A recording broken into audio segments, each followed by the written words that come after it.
2 நாள் பயணமாக டெல்லி சென்ற முதலமைச்சர் மு.க.ஸ்டாலின் சென்னை திரும்பினார். சென்னை விமான நிலையத்தில் உற்சாக வரவேற்பு.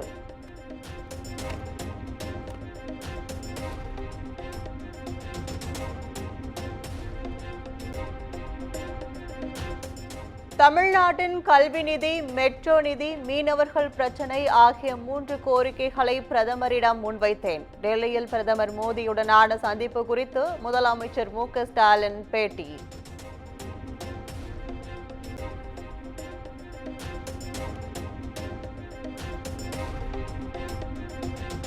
பிரதமர் மோடியுடனான சந்திப்பு மகிழ்ச்சிகரமாக இருந்தது. அது பயனுள்ளதாக மாறுவது பிரதமர் கையில்தான் உள்ளது எனவும் முதலமைச்சர் மு.க.ஸ்டாலின் பேச்சு.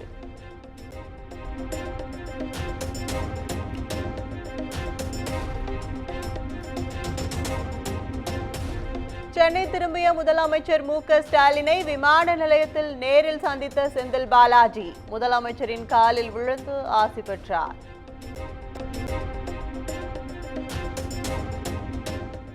காஞ்சிபுரத்தில் இன்று திமுகவின் 75வது ஆண்டை கொண்டாடும் பவள விழா. கூட்டணி கட்சி தலைவர்களின் படங்களுடன் நிகழ்ச்சிக்கான நுழைவு வாயில் தயார்.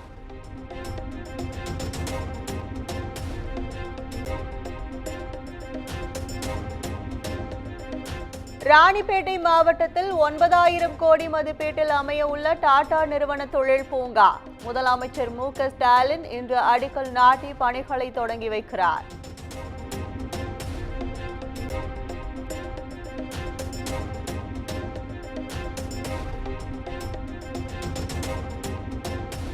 கேரள மாநிலம் திருச்சூரில் 3 ஏடிஎம்களில் நடந்த கொள்ளை சம்பவம். நாமக்கல் வழியாக கண்டெய்னரில் கடத்தி செல்ல முயன்ற 67 லட்சம் ரூபாய் பறிமுதல்.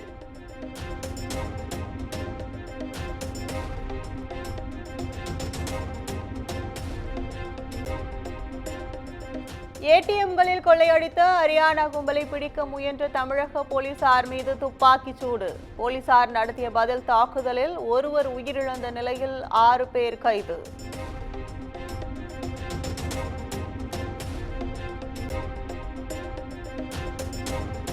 பிடிக்க முயன்றபோது காவலர்கள் மீது கொள்ளையர்கள் தாக்குதல் நடத்தியதால் துப்பாக்கிச் சூடு நடத்தப்பட்டது. சார்பு ஆய்வாளர் மற்றும் ஆய்வாளர் காயமடைந்ததாக சேலம் சரக டிஐஜி உமா விளக்கம்.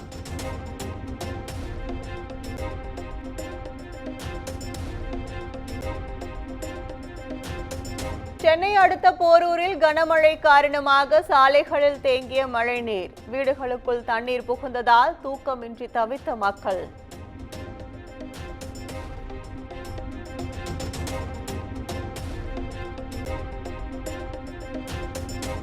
தமிழகத்தில் கோவை, மதுரை உள்ளிட்ட 19 மாவட்டங்களில் இன்று கனமழை பெய்ய வாய்ப்பு.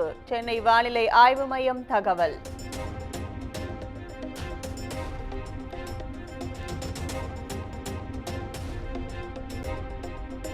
தமிழ்நாடு ஸ்டார்ட் அப் திருவிழா மதுரை தமுக்கம் மைதானத்தில் இன்று தொடக்கம். புதிய தொழில் முனைவோர்களை ஊக்குவிக்கும் வகையில் ஏற்பாடு.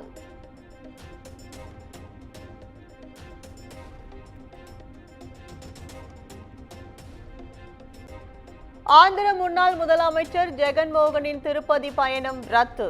இறை நம்பிக்கை படிவத்தில் கையெழுத்திட கூறியதால் சர்ச்சை எழுந்த நிலையில் பயணம் ரத்து.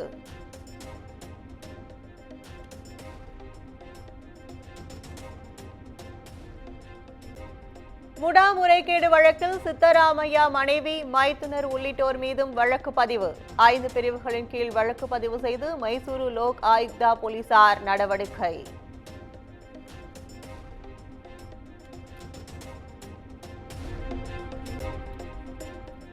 மத்திய பிரதேச மாநிலம் உஜ்ஜைனில் தொடர்ந்து கனமழை காரணமாக சுவர் இடிந்து விழுந்து விபத்து.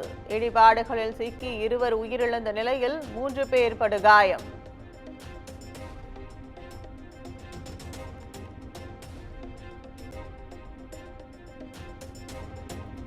(2047) ஆண்டுக்குள் நாட்டில் விமான நிலையங்களின் எண்ணிக்கையை 350ஆக அதிகரிக்க திட்டம். விமான போக்குவரத்து துறை அமைச்சர் ராம்மோகன் தகவல்.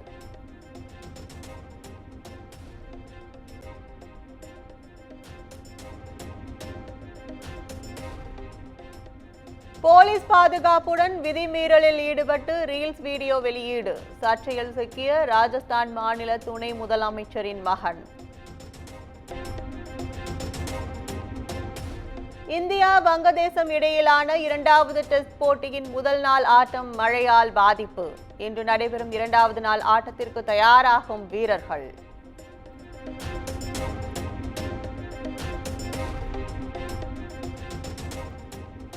துபாயில் நடைபெறும் ஐரோப்பிய GT4 சாம்பியன்ஷிப் போட்டிக்கு தயாராகும் அஜித். ஃபெராரி கார் மற்றும் ஹெல்மெட்டின் புகைப்படம் வெளியீடு.